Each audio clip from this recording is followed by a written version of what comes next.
morning, Nicole. Good morning.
Yay. All right. 2 people. Woohoo.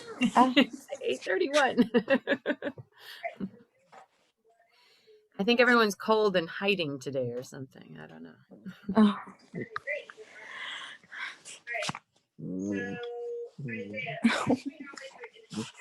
They struggle. Yes, exactly, Nicole. Is it really? It's warmer in Pennsylvania right now? Okay, that's just mean.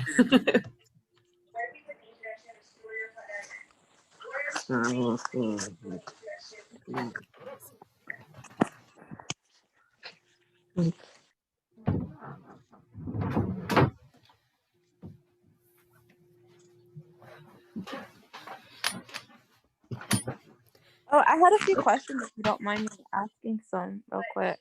Sure. Oh, it's just about the presentation. So I couldn't find the recordings when I went on the Blackboard. I don't know where the recordings are. Usually they're like in that ultra something. But since we do Zoom classes, I don't know how that works with that. And then so with the presentation, you said that so when I was reading it, it said it had to be like 7 minutes long.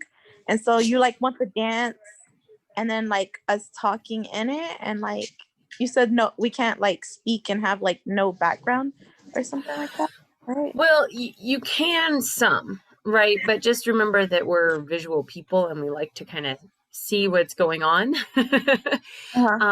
So, you could be talking about something and say, this is the costuming that's used, but then probably go ahead and show us a picture, right? So that as we're listening to you, we have something to kind of see and compare it to. And then let me see if I can get us,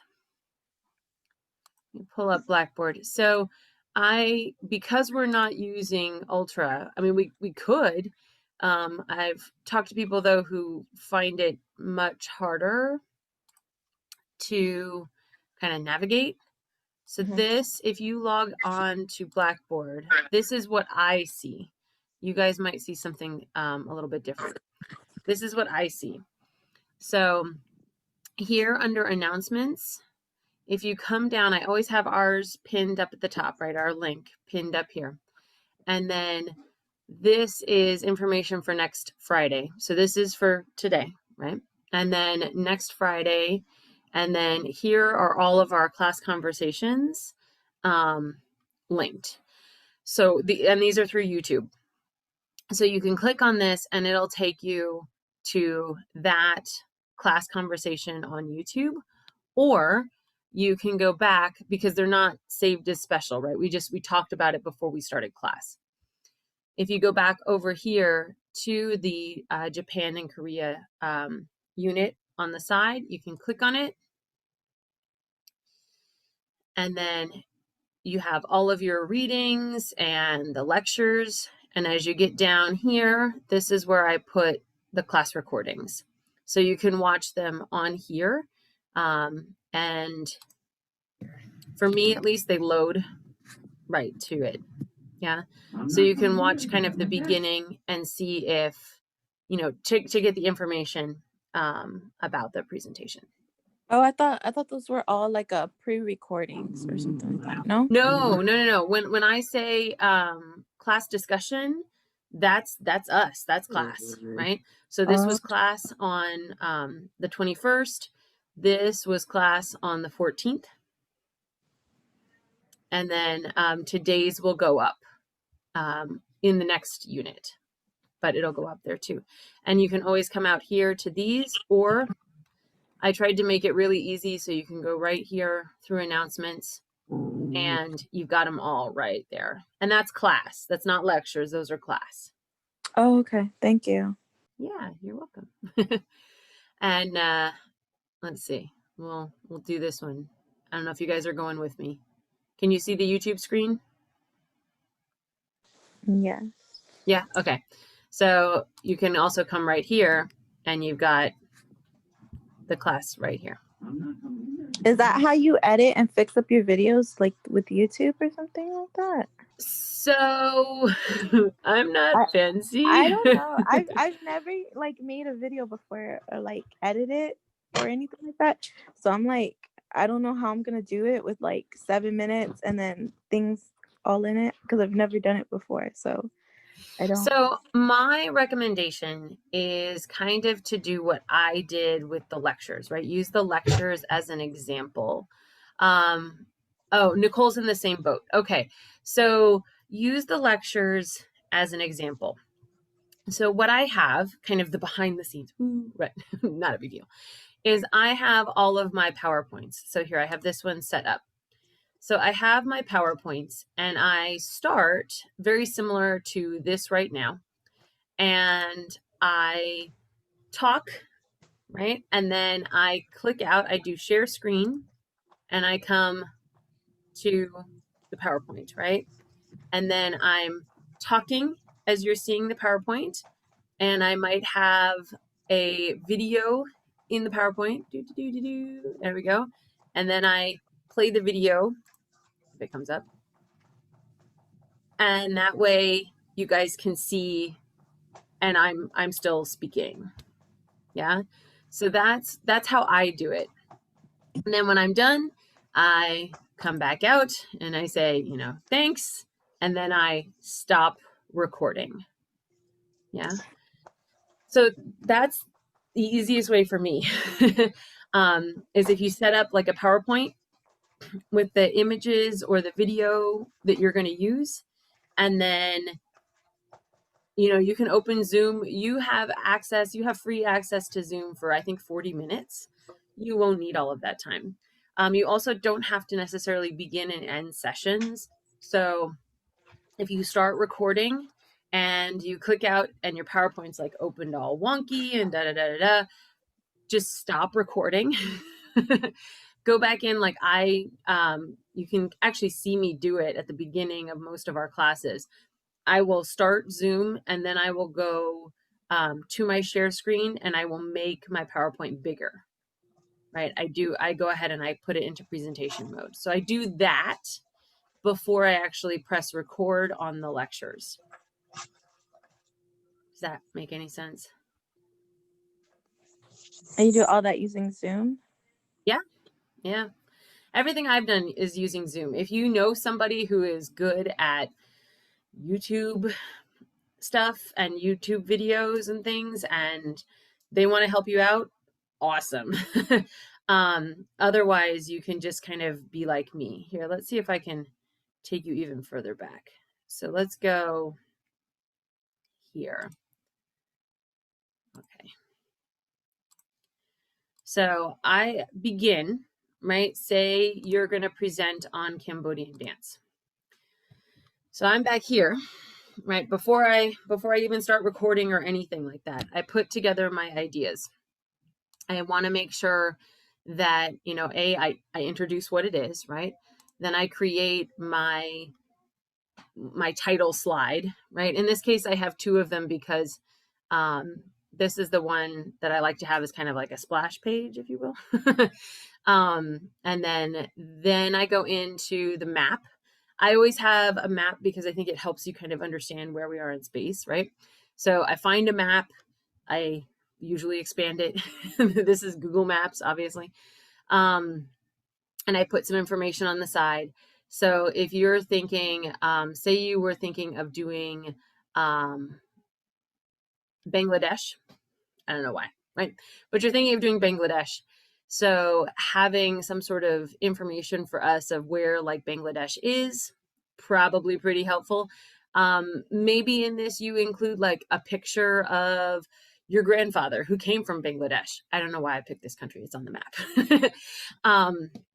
And so you're going to tell me, that like part of your heritage is, your grandfather who came from Bangladesh, and you're going to tell us about the folk dance there.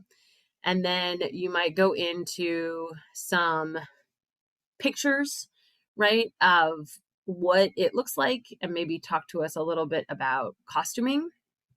And so you might upload, put up some pictures. Again, to find pictures, I don't know if I'm going to lose you guys. Let me do it this way. To find pictures, honestly, this is straight up what I do. I go here. No, you're not with me. Because otherwise you'd see the video where I look stunned. Okay, so I come here and I go, let's see. I don't know how to spell this. Bangladesh, maybe? Oh, I got pretty close. All right. Folk dances, Bangladeshi folk dance. Cool. All right. What's the traditional folk dance of Bangladesh? Excellent. There we go. Let's go to Encyclopedia Britannica. Are you guys all still with me? Can you see what I'm doing? Yeah, okay. Yes. I want this to go away, but I don't know how to make it go away. And I come up here. I have lots of information, so I might include some of this information in talking about it. Oh, we're getting into the Mongols. Okay, here's a cool kind of background. Maybe I would use this as like the background of a slide to give you an impression of what, the country kind of looks like, or one of its most well-known places. Here's some history, interaction with the Buddhist, Hindu. So here's some religion, right? That's going to be important for any folk dance. Hang on. I'm going to move you guys so I can find, do I have an X? There is no X on this thing. Ugh. I hate pop-up ads. Sorry. Okay. Then let's see, I'm not finding any pictures really of the dance itself. I'm finding a lot of history, which is great. So I'm probably going to go back and see if I can find maybe here, because this seems to have pictures. I usually try and go for things that are names that I know. Okay, ooh, so here's West Bengal. That's kind of cool. That looks very much like India. Like, I straight up think that's an Indian dance. And there's Chow. So that tells me that most of the culture is blended between India and the Bangladesh cultures, right? So this one looks to be the most different from anything that we saw in India. So I'm going to kind of follow this one. And this is a folk dance of West Bengal performed at an international folk festival. Awesome. Great. Okay. So I'm going to take that. I'm going to maybe copy my image, right? Then I'm going to come back. Let's see if you guys go with me. All right. Can you see do you guys see the PowerPoint? Are you back on the PowerPoint? Yeah. Yes. Okay, cool. PowerPoint? No, it's the website. Still on the website? Okay. Let me come back this way. And then come here. And so then say, I'm going to kind of mess things up, but that's okay. Say I want it on this one. I'm going to come here and I will insert my picture, shrink it down, and set it up. That's it. Oh, Stephanie, I think you were talking, but I don't. Oh, okay. No, sorry. That's Sorry, okay. I have my microphone on. How do you get videos to play on your PowerPoint? So same kind of thing. So I would find a video, right? I would go back out and see if I can find a video. Let me see if I can find, what is this? This is West Bengal folk dance. So let's go there.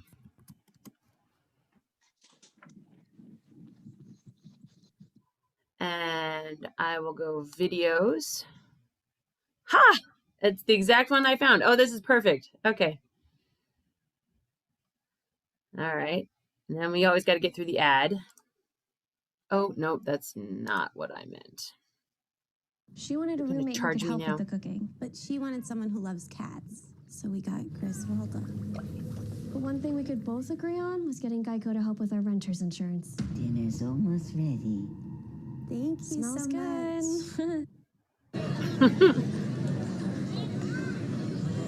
And then if I'm like, oh yeah, okay, this is is actually really cool.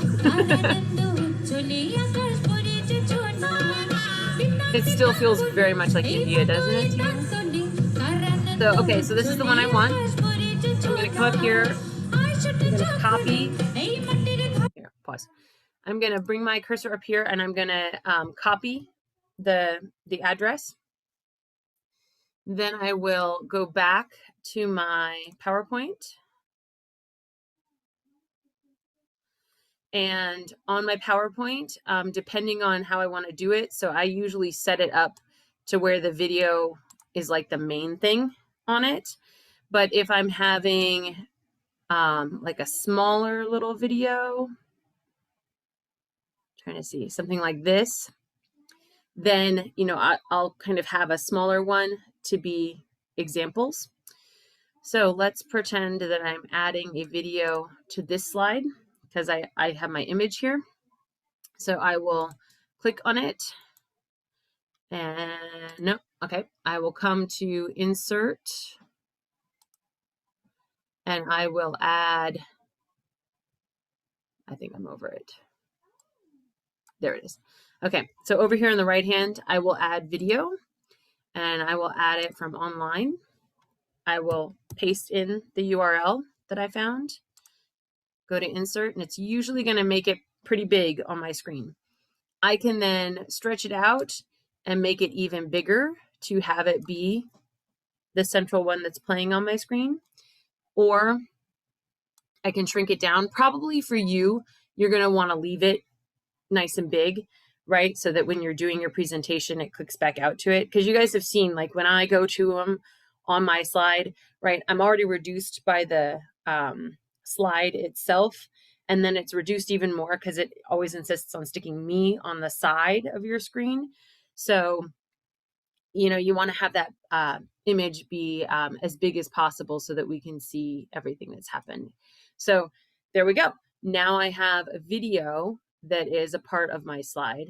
And when I come to that video in my presentation, I'm all set to go. So let's pretend, okay, I've set up all of my slides the way that I want them. Let me move this picture to, we'll copy that. And let's move it to here since this way we have, you know, a different example. For anyone just joining us, this is actually Bangladesh. This is not Cambodian. So this is kind of our example. So now I'm ready to record, right? And so I'm going to set up my slides so that I'm right where I want to be when I start. I go back out to, you know, this, I'm set up to record. Before I hit record, right? So pretend that I'm paused at the moment, okay? Before I hit record, I'm going to come down here and I'm going to do share screen. And I'm going to click on those slides. And you guys can't see what I'm doing when I go to share screen, but I'm selecting the one that's still closed. I come in here and I come down to the bottom. This little icon at the bottom of PowerPoint, at least, if you're using Prezi or a fancier PowerPoint, a newer PowerPoint, it might be different. But this is presentation mode. You can also get to it up here, I believe. If anyone remembers, I think it's view will also get you. Yeah, you can go to slideshow. Yeah, so you can start it that way. So I'm going to come to here. I'm going to start it, right? It's set. I want to make sure that I'm on the one that I want. Because we messed with them. Cool. I'm right where I want. This is where I'm going to start. I have come down here. You don't have to do this. I do this for us. I have come down here and clicked this little icon, which actually does the captioning. So if I click it off, my captions go away. I can find it again down here in the corner. If I click it back on, the captions come back on. Yeah, that's just helpful for you guys, I think. At least that's what people have told me. But if you are recording and you're like, oh, I forgot to do that, don't like freak yourself out, right? That's totally fine. So I make sure all of this is set up. I go ahead and stop sharing. Don't close it because then it won't be there when you go back in. Yeah. I come to here and I say, hi, I am going to be, well, hi, I'm Stephanie. Hi, I'm Jessica. I'll be Jessica. And I'm going to be presenting on Bangladesh folk dance. And Bangladesh folk dance is of interest to me because my grandfather came from Bangladesh, and I've always been curious about what he grew up with. And this is what I have discovered, right? So I started my recording. I'm going to go to my share screen. I'm going to go to the one that's big because I have another one that's small, right? But I'm going to go to the one that I already set up. So this is what West Bangladesh folk dance looks like. I don't know the name of this dance in particular, but this is what it looks like. They have costuming that's very similar to the costuming that we looked at in the India unit. It looks like they have movements and the bells that are also very similar to the India unit. However, unlike India, they're showing a lot more leg and arms than any of the India unit costuming that we looked at there. Another interesting thing that I would note is that the costumes have a lot more white on them. I don't recall any of the costuming from India having white, right? So this is a different color.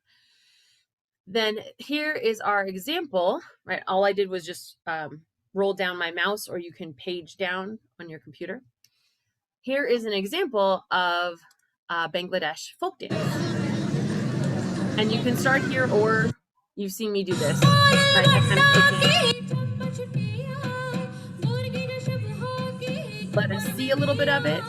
If you want to talk over it, probably go ahead and mute so that we can hear you more clearly. Here you can see that the earrings are very similar to what we saw in India. There's a bit more of an up and down, although perhaps just we didn't see it when we were in India because we couldn't see their legs as clearly as we can see them here. I'm really actually kind of fascinated by this dance now. And then you might go out to have us listen to the music.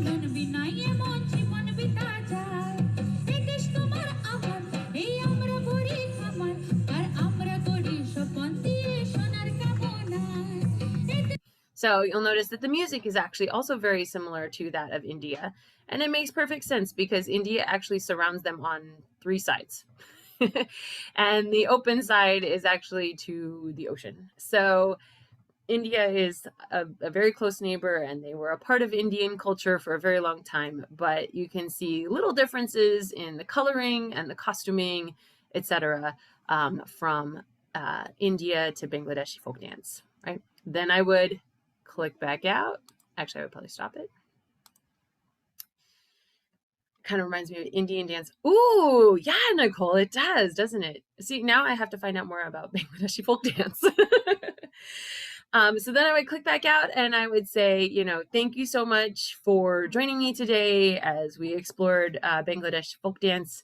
And yeah, and that's it. Bye. And then I would stop recording. Yeah. Does that help for everybody? Yeah, definitely. Okay, good. Yes, thank you. Yeah, you're welcome.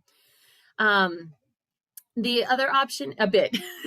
That's okay, Nicole. If you want to hang out after class and we chat more about it, I am more than happy to do that. Or before class, like if you have to always run and you're like, hey, can we meet at like 8:15? Then I am more than happy to kind of walk through it again. I also have the screen set to have multiple participants share. So that means that if we are talking and you're like, hey, I have some slides and you want me to take a look at them and you want to just like dry run practice, then I am more than happy to do that with you. That's also kind of a really good way of using that Wednesday before Thanksgiving. If you're available, you can hop on that Wednesday and you could kind of do it.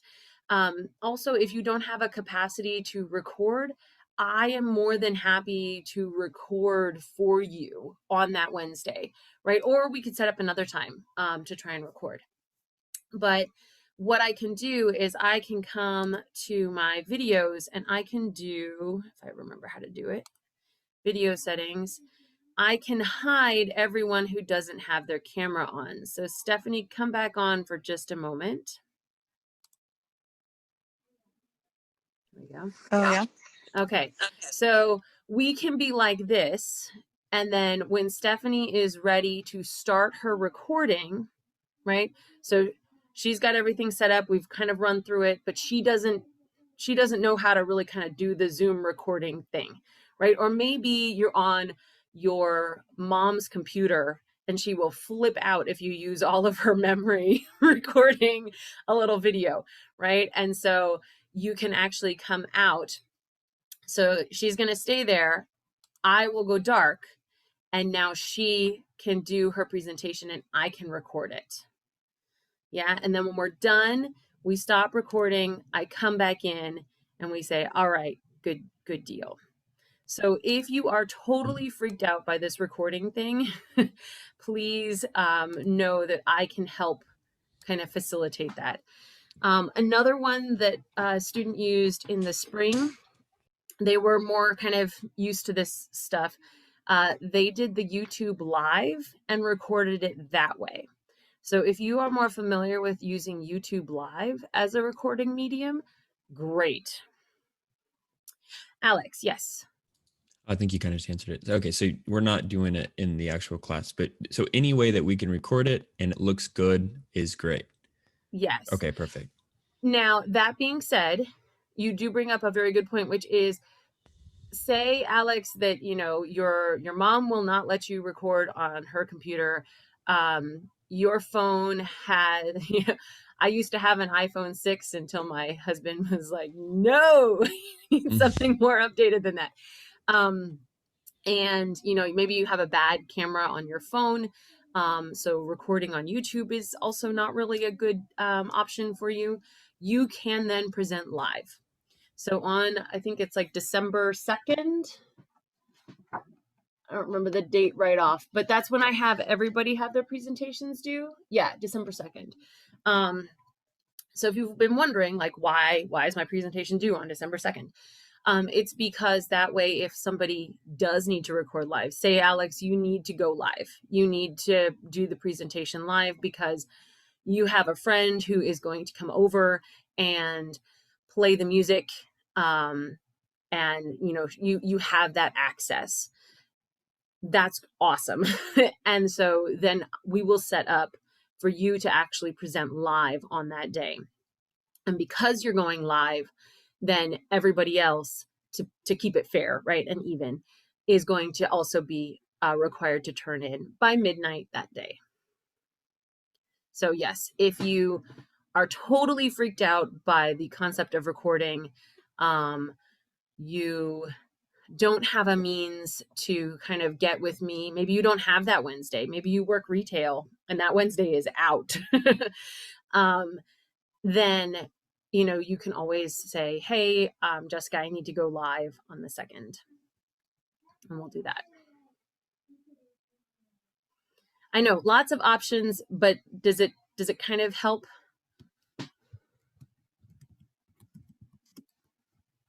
Yeah, definitely. Okay. All right. Good.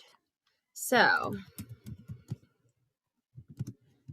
here's option 1 is record via Zoom. Option 2 is record via, I'm going to say phone, right? So using your phone video to do YouTube, or maybe your fancy pants and you can edit stuff on your phone. Edit images and things together, and edit video together on your phone. So if you want to do that, that's awesome too. Then the next option, the third option, is to record with me. And the final option is to go live, which sounds so weird, but you know what I mean, on the 2nd. So those are your 4 options. And with any of those, my recommendation is to have some sort of visual component. It could be a PowerPoint, it could be a Prezi. Honestly, it could be you clicking out to YouTube and playing the video straight from YouTube, if you've, kind of set it up beforehand. Actually, Stephanie, let me do that. So when I am doing my dance appreciation class, I come out here and I actually come up and I try to set up, go away little thing. I try to set up all of my videos beforehand. So sometimes I'll have the links from before, other times I'll come here and I'll do, you know, if I remember kind of in general what the link was, West Bengal,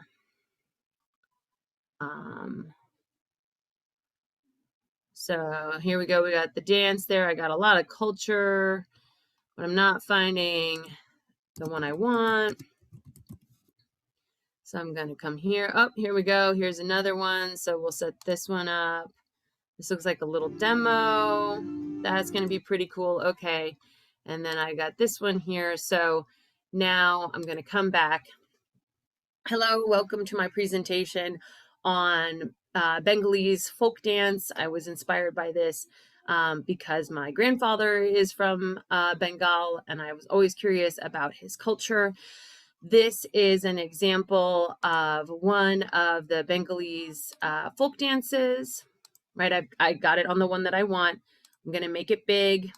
I'm gonna share it, share my point. Mute again when I'm talking over it so that everyone can hear me. Then I'm going to either stop share and come back. This is a second example of Bengalese folk dance from a neighboring community. And I'm going to come back out because I left it big, right? That's okay. We all have patience right now. It's 2020. And, you know, this is a second example of Bengalese folk dance that is an easier example to see. For me, I notice in this one that, you know, this is much more of an Indian look in the sari and it's not the short skirt.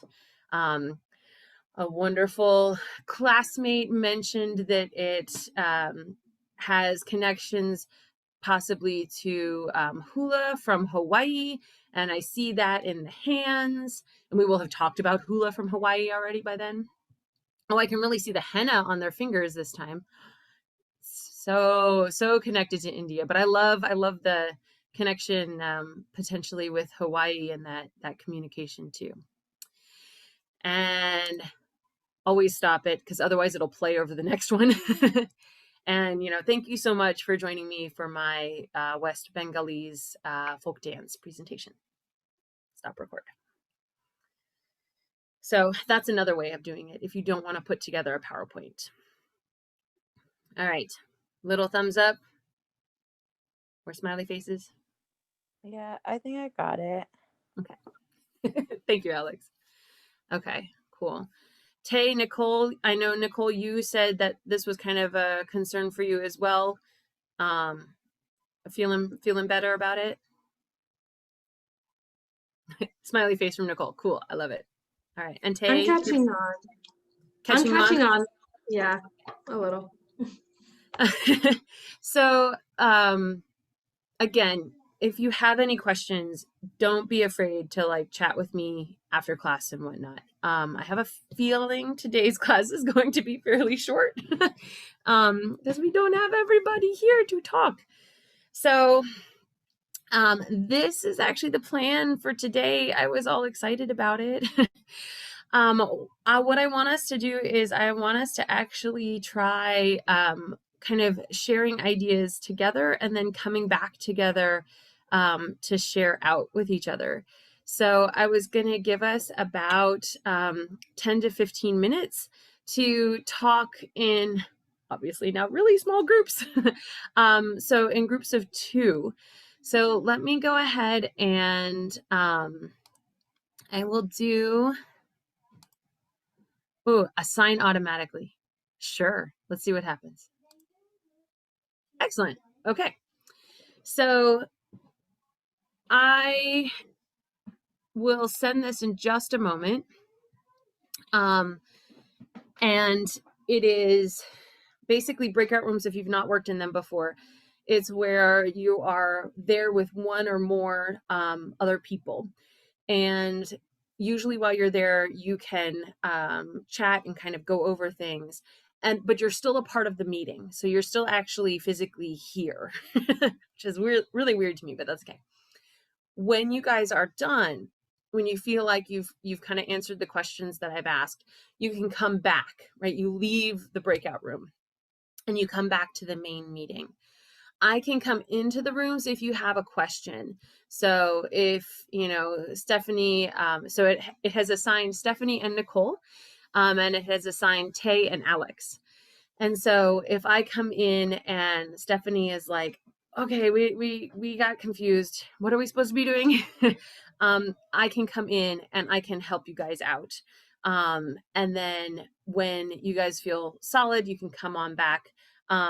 Or I will check in with you and you guys are like, I need 5 more minutes. Okay, 5 more minutes and then we'll come back. So here's what I'm gonna kind of give you guys before I officially open the rooms. So when I open the rooms, I think is when you get the invitation to go to the room. So number 1 for room 1, which is Nicole and Stephanie. So I'll do it this way, and S, because we don't have any overlapping initials right now, so that's kind of handy.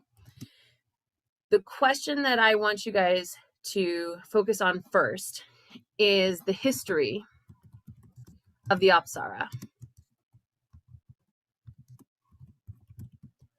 So how did it begin?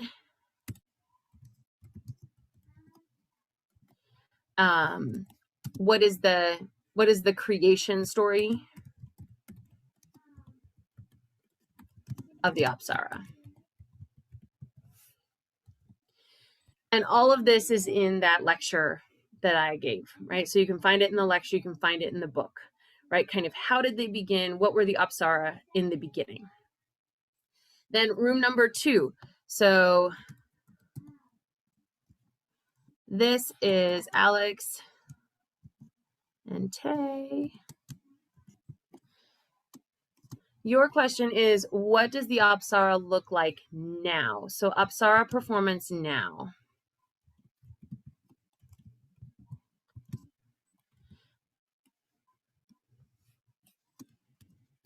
What does it look like? Where is it performed?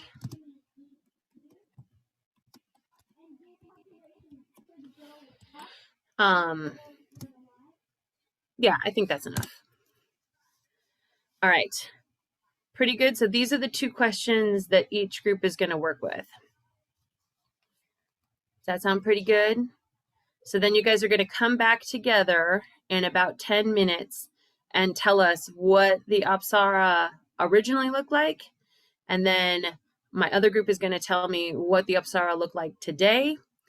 And then our discussion is going to launch into what happened, right? The big, unfortunate governmental situation. And I have another question for all of us when we get to that. Pretty cool? Oh, I just lost Tay. Hopefully she's coming back. All right. So there you go. You have your rooms and you should be able to go work. Should I go ahead or wait? Why don't you hang out here for a moment and let me see if she's coming back in, Alex. Yeah. Because I don't want you just hanging out there by yourself. However, while you're here though, you can go ahead and pull up information, and if you want to make a couple of notes for what you want, for what you want to say about the changes. So biggest one personally, oh, there she is. Okay, cool. So one of the biggest ones is really where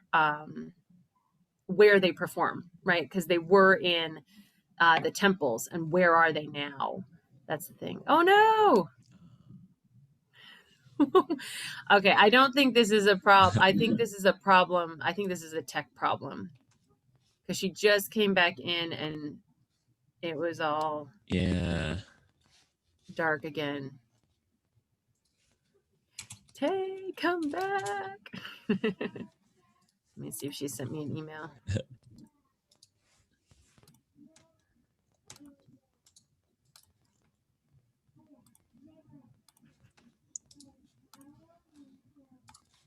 There she is. Okay.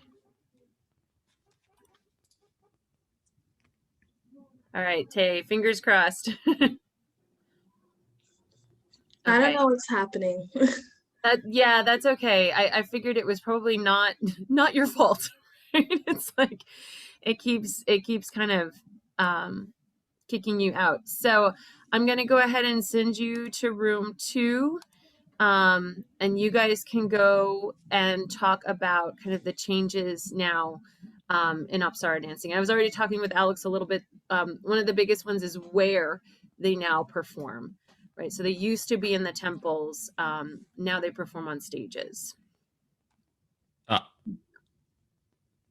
All wait, did right, she join Alex. the room or did she disconnect? Yeah, no, she went to the room. She went to the room. Okay, I'm gonna head that way. Cool.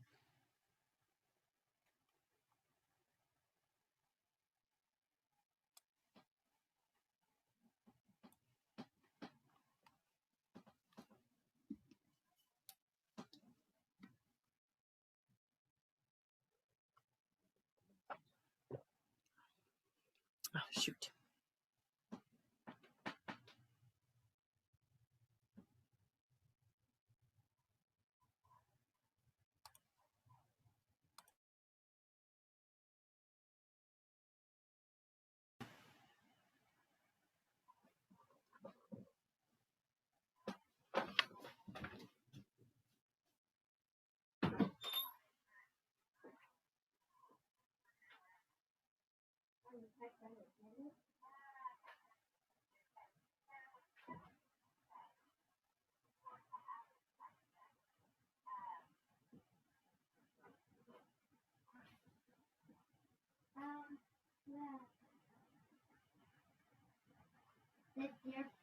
The deer would eat all the food, and then a lot of the animals and plants would die.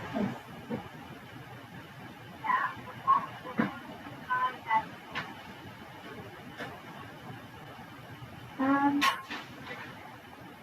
like on page 317, it says, without wolves to hunt the deer, there were not too many deer on the island, so they were not actually available. 15.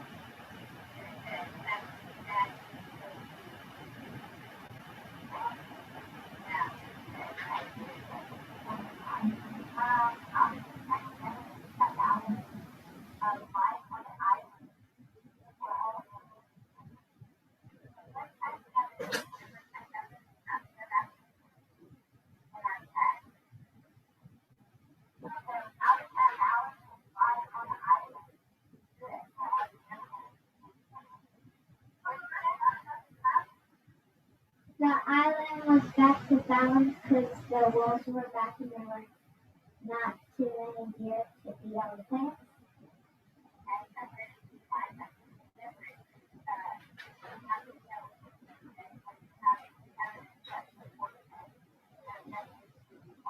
Grade 23, paragraph 30.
I think if Miss Rena was a teacher,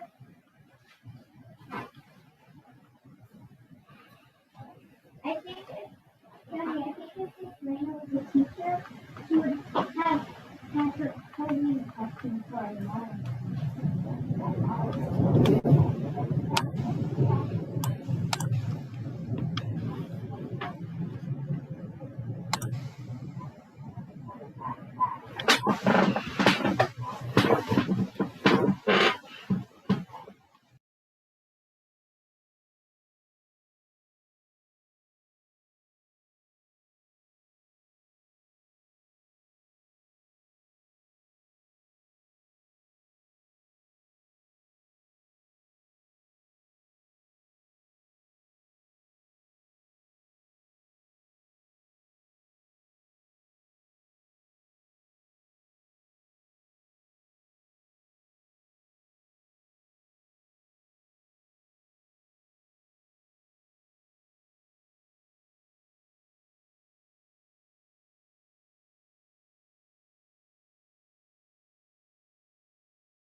Hello.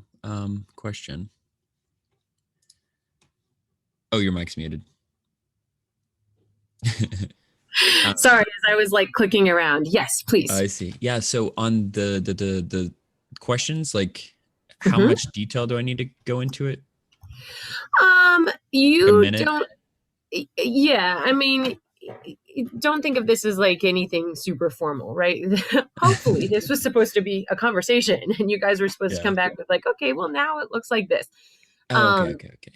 Yeah, Then, so it's I'm not confident then that I have some stuff then. Yeah, yeah. It doesn't have to be anything formal or fancy. Perfect. Okay. I called them back. Okay. All right. I'm gonna go and like I don't know what this does. All right, let's see. Closing rooms. Okay. Breakout rooms will close in 56 seconds. 55, 54. Okay, there we go.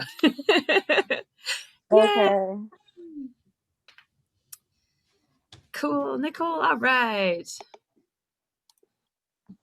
So again, I was telling Alex, was a little concerned. This is not a formal thing, right? This is a conversation.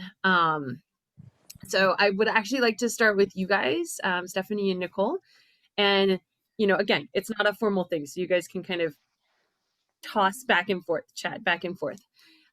So what was the beginning of the Apsara? Who are the Apsara?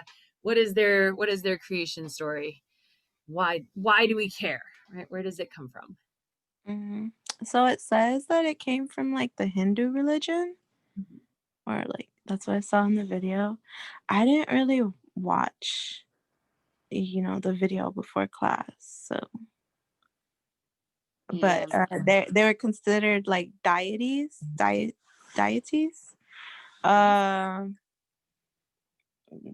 was performed traditionally just for the king, but now everyone can view it. Yeah, so that's kind of what Alex is going to get into. So originally, traditionally for the king, and kind of what Stephanie was saying, the deities. So where does that come from? Were you able to pick up on the creation story? Like the gods, like there's the male, the female. I believe there's a monkey, and I forget the other one.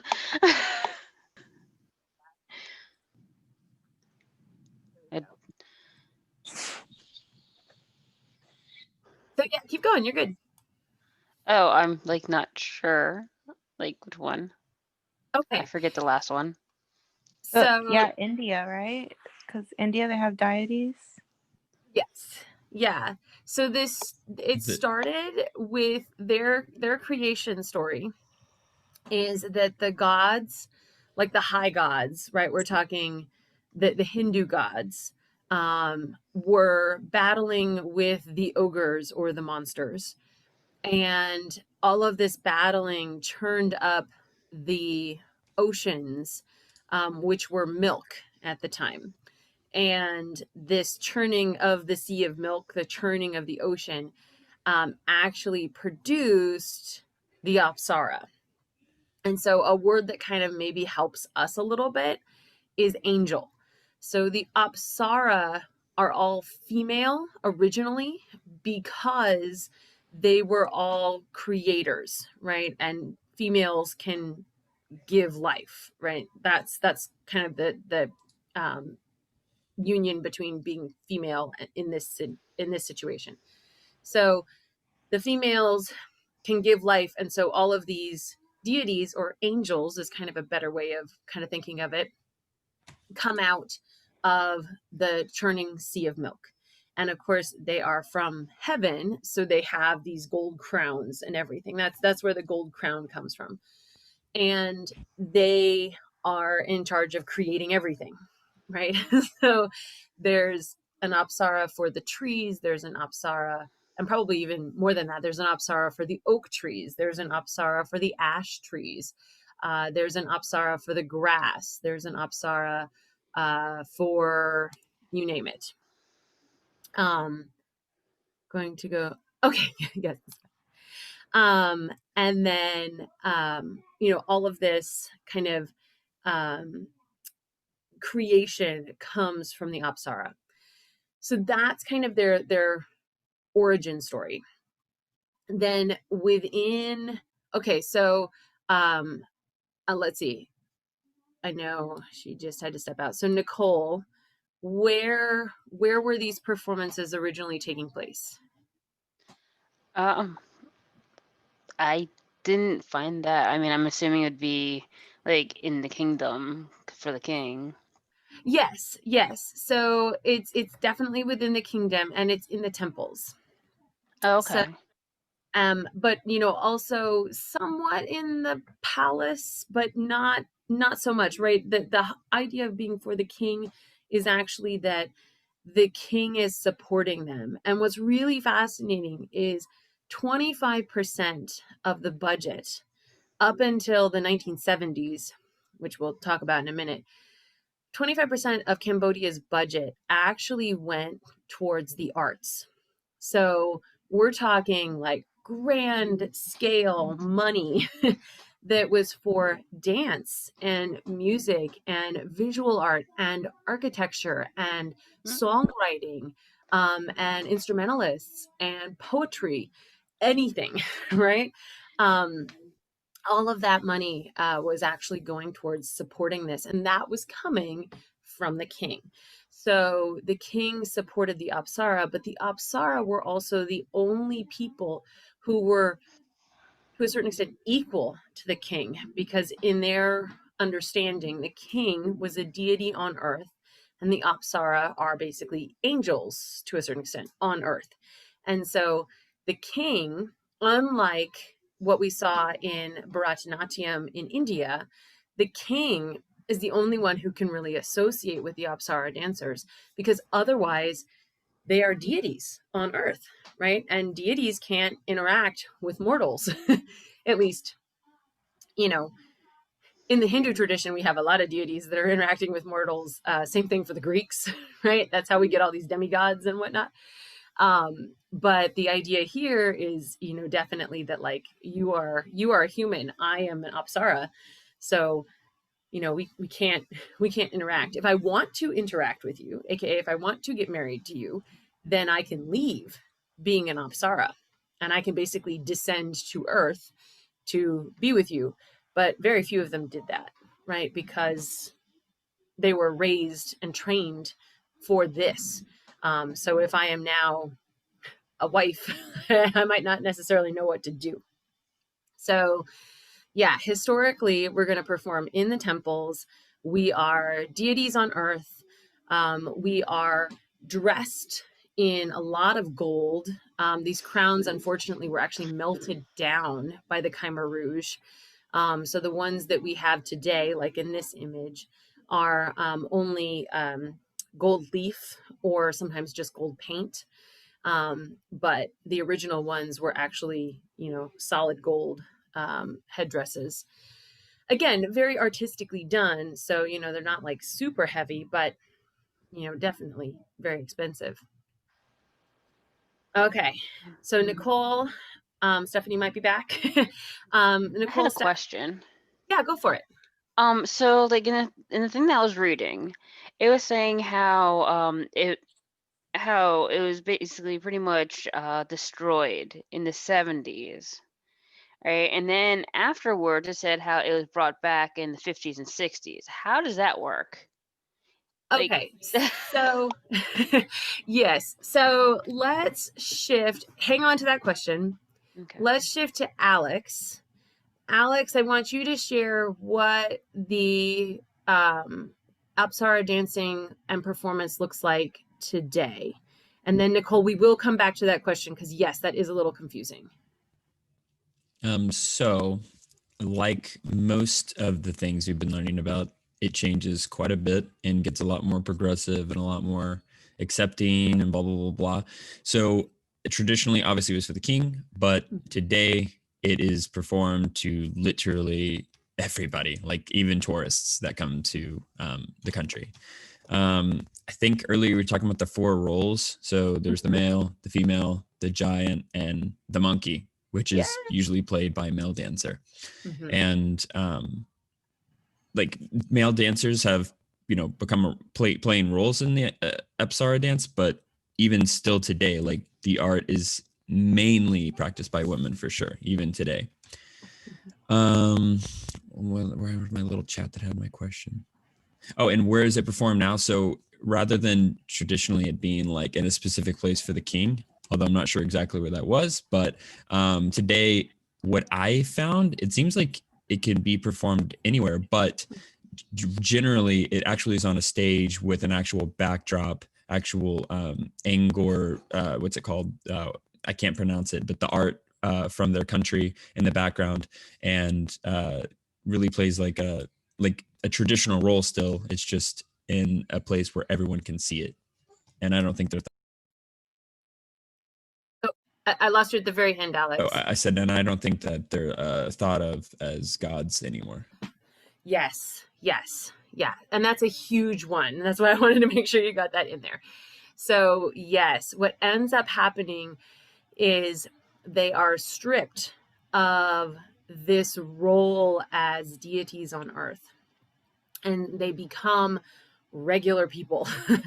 And they are simply seen as dancers or performers. The budget in Cambodia today is, more like budgets, unfortunately, around the world, where maybe a generous 2% of the budget goes towards the arts. And, that's not, that's not very much, especially not when before it was 25%.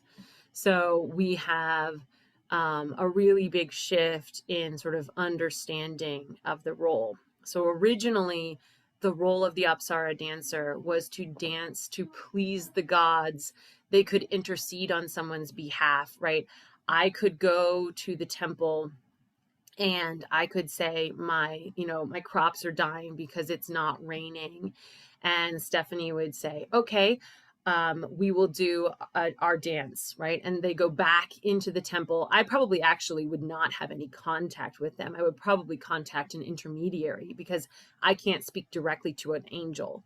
So I would probably talk to somebody at the temple who would then go to the Apsara dancers. They would put together, maybe like 3 or 4 of them, and they would do their dance, which was basically a prayer for rain for my crops.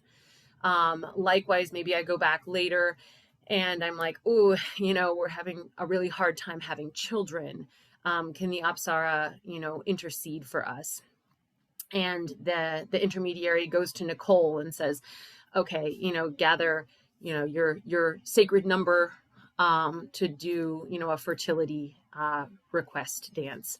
And so Nicole gets the dancers together and they do their fertility dance, right? So that was my relationship as a regular person to the Apsara.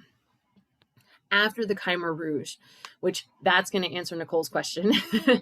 After the Khmer Rouge, we actually end up with the people who survive, right? Because we kill 90% of them.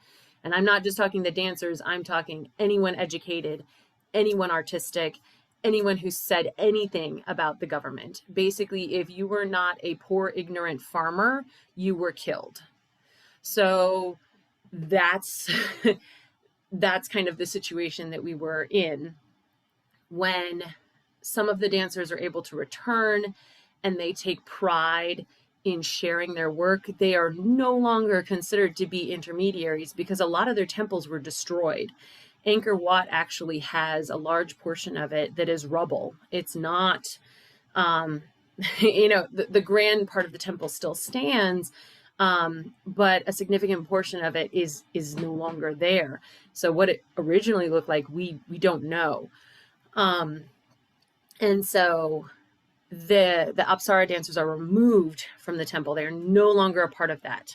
We'll talk a little bit more about that here in just a moment. And the people who do survive teach it with pride.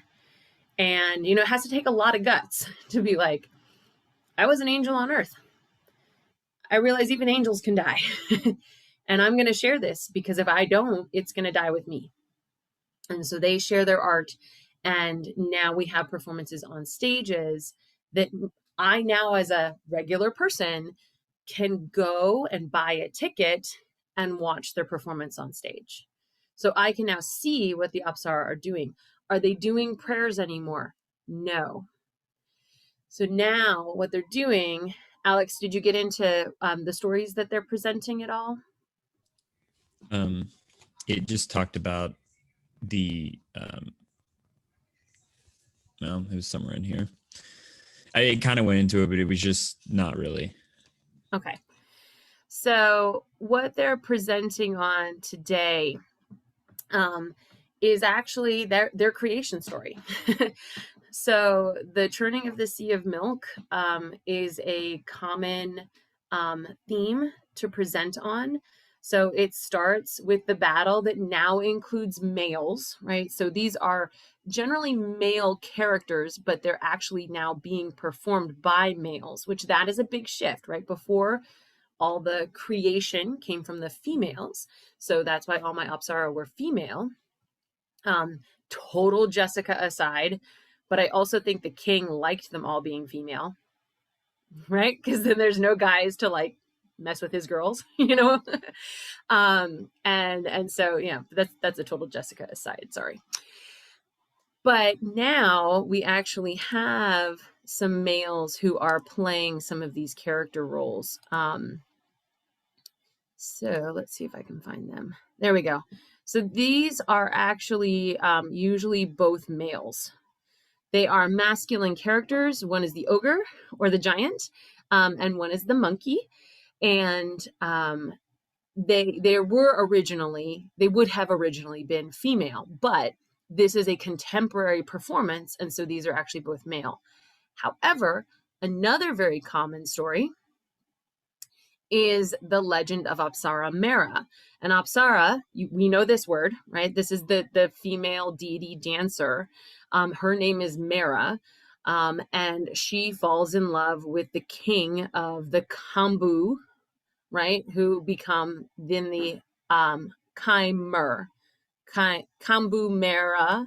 We blend them together to be Khmer, and that gives us Khmer people, or Cambodia in the anglicized interpretation. So that's actually where the name comes from. But here I have a definitely male-female relationship going on, but this male is actually portrayed by a female because you can see her face, right? So if you can see her face, it's going to be a female in the tradition of the original Apsara. Again, then my female character is over here. So it's very interesting how this one kind of flips what happened in Japan on its head. And instead of having males playing all the characters, we actually have females playing all the characters. Again, because the Apsara were all female. And so thus I only have females who could play those characters. So those are the two stories that we really see the most of right now. Let me go back up here. Go. Okay. And the reason that I have, and I think I did it in the lecture, but I'm not quite sure. The reason that I have kind of the little intro run for a little bit is because even though this is being performed on a stage, and even though they are not doing prayers, right? I can't go to them and say, you know, my crops aren't growing. Can you ask for rain? They would be like, right? Because they've been separated now from that duty or that responsibility. They are now more like ballet dancers at Ballet Austin, right? They get paid to do these performances. Does that mean that they don't still consider their performances to be a sacred ritual? No. It just means that you and I now get to watch that, and we're not going to be doing a specific prayer, but they still actually have a ritual that they follow in the beginning that asks for blessings from the gods before they present these stories.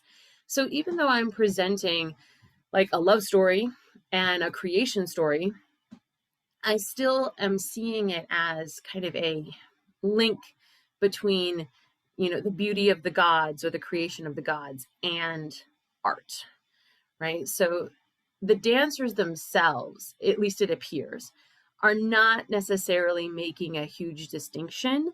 However, they are, I'm sorry, a huge distinction between like my performance then was sacred. I think to a certain extent they still consider their performance now to be sacred, but it's not the same kind of performance, right? We're telling stories. We are not asking for blessings.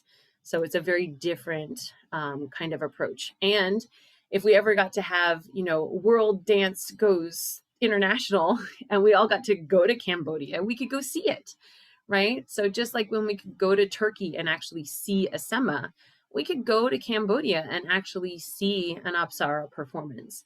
And you would not have been able to do that beforehand. So that's kind of the big difference. Now, let's get into the big question. The big question is, wait, it came back in the 60s, 50s and 60s. And then the Khmer Rouge happened in the 70s. Yeah? So here's what happens. We have basically thousands of years, right? Angkor Wat is built in 802, not 18, 802, and exists for about a millennia and a half. And we have, during this time period, a lot of conflict, right? That's actually why I have the map here. This whole area used to be what was called Siam. So if you've ever seen The King and I, this is the area of The King and I. And this area has seen a lot of breakdown and division. Vietnam is here, right? So this whole peninsula used to be Siam, but parts of it were broken off and transitioned into other things. So today, the area is broken into the countries of Vietnam, right here on the coast, yeah, Laos, again here, Cambodia, which is our focus, Thailand, which actually kind of extends down here, and Myanmar or Burma, which is right up here. And then you'll see how close all of this is to China. So we actually do have a fairly good Chinese influence. And when we get to move into the Pacific Islands, we will actually see that we actually do have a fairly good connection down here to the island nations, which makes hula, Nicole, an awesome connection, even though that was for Bangladesh. But, right, there is sort of that communication, that flexibility through the hands and the wrists and everything that we see in the Apsara performances. So this whole area actually had Apsara performers in various temples throughout the area, not just in what's Cambodia now. Cambodia happened to have the largest temple, which was Angkor Wat, yeah, and it still stands today, as much of it as is left. And you can go there, but you can't see the Apsara dancers perform there, unfortunately. So what you can see is the remnants. They take tourists around. There are actually a lot of monkeys. I have been warned. I have not been, but people who have been are like, the monkeys are fierce. Like, they come out and steal your backpack. And this was kind of the heart, if you will, of the Apsara performers. As other countries broke off, the land shrank down to our modern political boundaries of Cambodia. The other reason that the land shrank to our modern political boundaries is the French. Yeah. So you might have noticed in The King and I that she is English, and she goes to Siam to teach the King of Siam's children English. And they look at the map and, Siam is huge and the rest of the world is tiny. And she's like, that's not true. And they start, she starts to educate them. The English were very much a part of the scene, in particular in Thailand. And because the English had a presence there, guess who else wanted to have a presence there? That would be the French. So the French come in and they basically try to, export a little bit of the culture and, definitely keep a bulwark between themselves and the English. The French leave, right? So the French are Catholic. The French are okay with the Apsara dancing happening in the temples, but they really frown on it, right? So they start to try to separate the people from the temple, right? So if I'm like, man, we're having a really rough winter, we're short on food, I'm going to go to the temple. The French would be like, no, why don't you come to church and pray? And I'd be like, oh, okay. I'd go to church and pray, and then I'd go to the temple and I'd be like, can you dance for food, please? And so the Apsara were still definitely a part, but because the French were kind of in control of things, they didn't completely unseat the king. He is still there.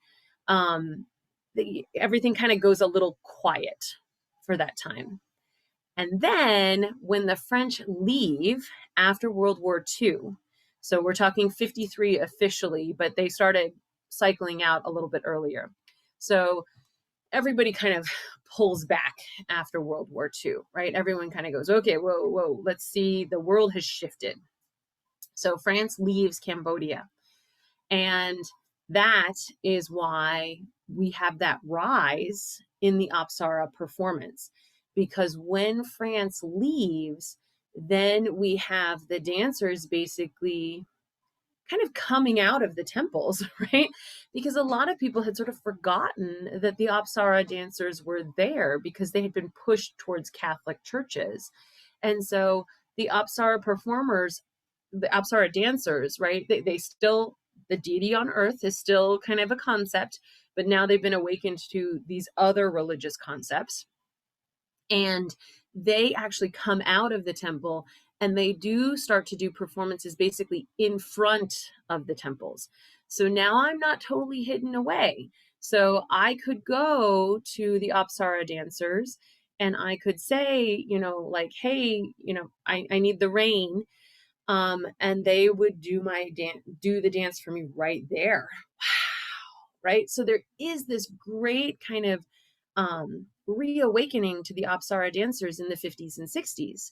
And people are like, oh my gosh, this is amazing, right? And they go and they see it. There are videos made. Films. One of the most well-known dancers, or Apsara, you might call her the queen of the Apsara at the time, was actually the royal princess. And so that's actually the video that I have here that includes her performing. So she's actually the one here, kind of in the middle. If I can find her. There's Angkor Wat. There's the king. So she's here. And then she's performing here. Well, it keeps cutting back and forth, but you get what I'm saying. And the people really love this, right? They're really impressed by it.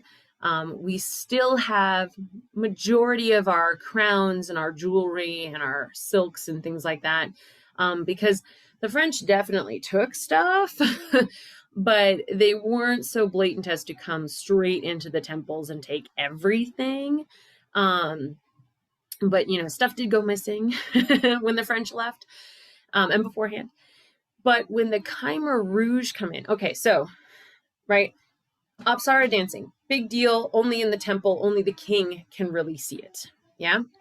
Because they're deities on earth, angels on earth, yeah? 1.5 years.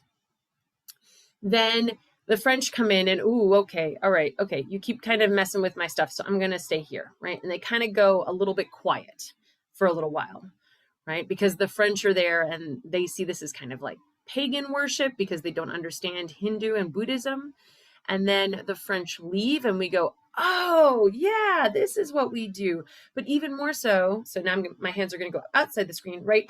I can actually do it for everybody, right? Everyone can see it, not just the king, because it's so cool. This is such a big part of our culture, very nationalist, right? This idea of go us, right? It's like waving the American flag to have an Apsara dance performance, right? I got to see an Apsara dance performance. It's like listening to the Star Spangled Banner. Then the Khmer Rouge come in. And the Khmer Rouge, in particular, right? Khmer people, but this is red, right? So these are the red Khmers, aka the communist Khmers. The Communist Party comes in and there is a civil war with a military coup. So the military basically takes over and says everyone is equal. Anyone who had any sort of standing before is either murdered or driven out of the country. 90% of my population is killed. It's a huge number. So the only people that I have left are the farmers who were willing to go along with what is happening after the coup. And so Apsara dancers were, of course, one of the number one groups that was hit. So was anyone educated. That means all of us are dead, by the way. Yeah. So they come after the Apsara hardcore because they are, seen as this link to the gods. They are seen as, for the Khmer Rouge, they are seen as decadence, right? All of this gold, all of this stuff, you should be equal to everybody else. And they come in and they take the crowns, they take the bracelets, they take the necklaces, they take the earrings, they take the props and the silks and everything, right? And they either melt it down and turn it into basically money that they hang on to, or they use it to decorate their own spaces and whatnot. Again, communist ideas, right? So we're going to spread it around, but we spread it around to a very limited group. And that does not include the Apsara. Any Apsara that were caught were executed. This is quite literally, they had to dig their own graves and then they were shot, and that was it. Others were able to hide, right? So if I had been an Apsara dancer, I could go to, my somebody in my community and be like, hey, we've been married for 10 years, right? And he's like, hi, okay. And then when they come knocking on the door, he'd be like, no, she's been my wife for 10 years. She can't have been an Apsara dancer. So even though you heard from that neighbor down the street that she was an Apsara dancer, that's not true because we've been married for 10 years, right? That's the only way that they were able to hide.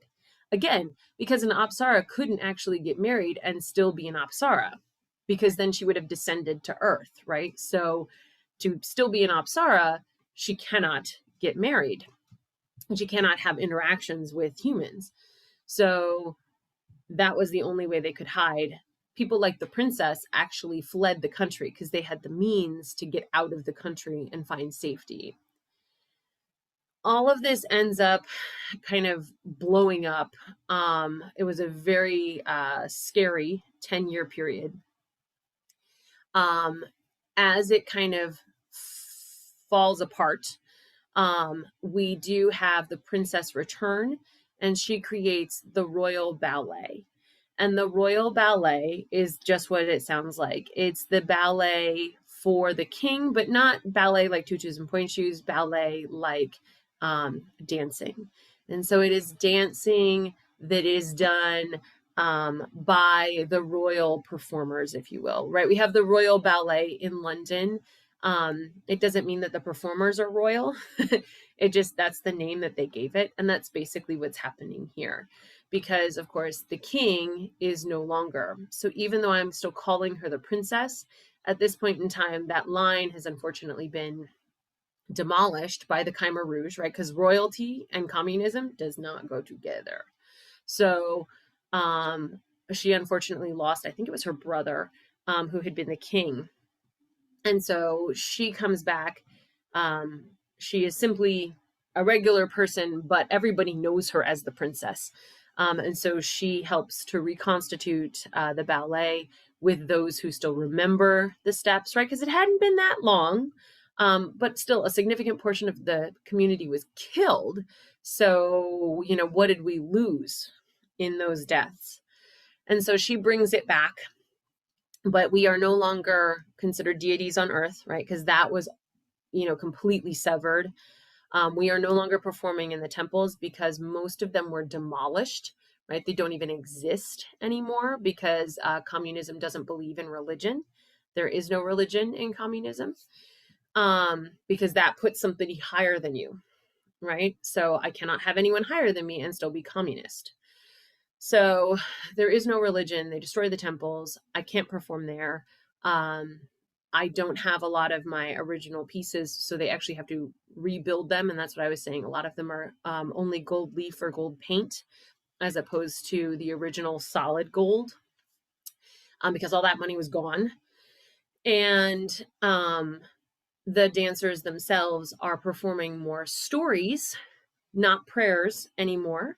And they're performing for anyone, right? Anyone who comes and is a part of the performance. So that's the big change with the government. And what I wanted to kind of ask you about that is, what do you see as the biggest impact, either physically or psychologically, of the government on this art form? We're going to ask the same question when we look at China, but what do you think? And you can kind of write it over on the side if you want in the chat. What do you think kind of the biggest impact was on the Apsara dancers, either to them physically or to them kind of psychologically, right? Because there's a big mental change if I'm going from being, think of my Bharatanatyam in India. If I'm going from being somebody of elevated status to somebody who has to literally hide everything about myself in order to survive. Yeah, I was gonna say, like, they when they were stripped of their like god status, that had to be, because I mean, if you really believe that you're a god and then suddenly you're told no, that's not true, and you have to accept that, that's pretty difficult, I would say, psychologically wise. Yeah, for sure. Yeah, Nicole, they probably did feel lost. Can you elaborate for me a little bit?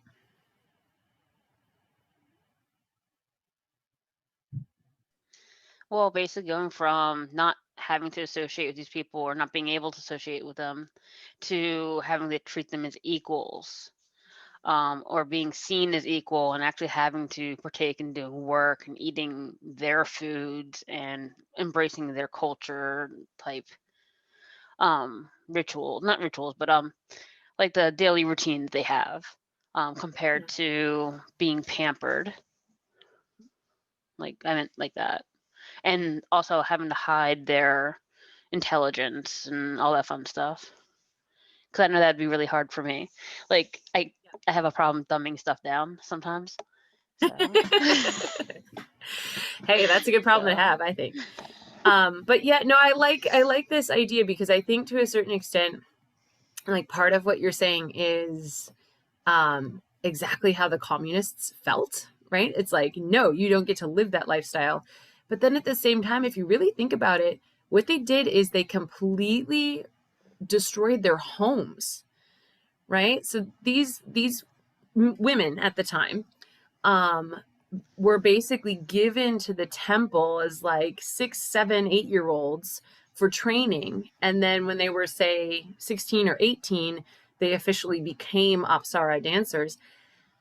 That's the only home they ever knew. So, to a certain extent, the idea of like, you just get to hang out and do that. Well, that was their culture. So it would be kind of like taking me and sticking me out in a field to pick like raspberries or something, right? I'm not saying I couldn't do it and that I wouldn't be like, okay, yeah, but that's not my skill set. Right? So to a big part, I love how you kind of said, they feel lost because they were, right? They lost everything. It's like I could take you from your situation right now, plunk you down. Ooh, I got it. Let's send you to Alaska, and you are going to be in charge of finding ore in Alaska. Yeah, that'd probably be, yeah, nah, I'd fail at that. Fail. I could right? learn it, but Right, exactly. It's like I'm not willing to learn it. It's just like the food's going to be different, the clothes are going to be different, the lifestyle is going to be different. And the job is not something that you have probably any experience with, unless you're very good at geology, which you might be. no, not quite. Not, yeah. That's okay. So yeah, no, I love that idea of feeling lost, because I think that kind of sums it up to a huge extent, right? That psychological shift, out of the only home you've known, into, you know, what would have been the real world, right? Like, haha, you have to come be a part of the real world. And it's like, yeah, but this is not my real world, so I don't know what's going on. So I like that. That's good. Stephanie, what do you think? Physical or psychological change? I think it's both. Yeah. I don't know. Right? Is it either or can I? No. It can be both and. What kind of stands out to you as the biggest thing that they probably had to struggle with? I think coming down from their high horse, like mentally, maybe. Yeah, mentally. I think. Yeah. I mean, it's kind of funny, you know, if you watch things on TV or read, and you know, you've got like the really wealthy person who usually tends to be a bit of a jerk, right? Because they don't know. Like Schitt's Creek. Yes, yeah, the Like, Schitt's Creek is like, perfect. love That's what I was thinking. Yeah, and all of a sudden it's like, wait, what? And you know, you're sort of sympathetic, but at the same time you're like, oh, come on, like this is the real world. So yeah, I think that would be a big mental shift. If you'd been told your entire life that you are a deity, right? That you're an angel. And then all of a sudden to basically see that angels can die, right? Because angels are being massacred. And now my entire world is just destroyed. Then I think you're right, Stephanie. I think it would lead to kind of a crisis of identity. Like, who am I? Right? what is my purpose? I thought this was my purpose, and now you're telling me that I don't have that anymore. So it's definitely true. So hang on to this and keep thinking about this question, because we're going to use it and we're going to look at China next week. So if we'd had more people on, we would have explored a little bit more with Jingzhe today, but we'll go ahead and break it up into Cambodia and China next week. So this is it for Cambodia for now. And then next week we will look at China, which obviously had their interaction with communism and still is communist. And so we'll look at how communism impacted the Jingzhe and what is called classical Chinese dance, which Sunny likes to call a monster. So when you get to do the movement lab with him, it's a lot of fun. And he doesn't really go into it as much in the movement lab, but when we get to talk about Chinese classical dance, then we'll talk about how it's actually an amalgam of different ideas that were put together in the 1970s. So not very classical, unless you're 50 years old, and then maybe okay. All right. Pretty good for today. Yeah. Yeah. Oh, Stephanie disappeared. Yes, thank you. Okay, yeah. Good. All right. Well, I will hang out a little bit if we still have questions. And then Alex, was that a question? I'm sorry. No, sorry. That's my boyfriend in the back. Okay. And then I will see you guys on Wednesday. Yay. Bye. All right. Bye.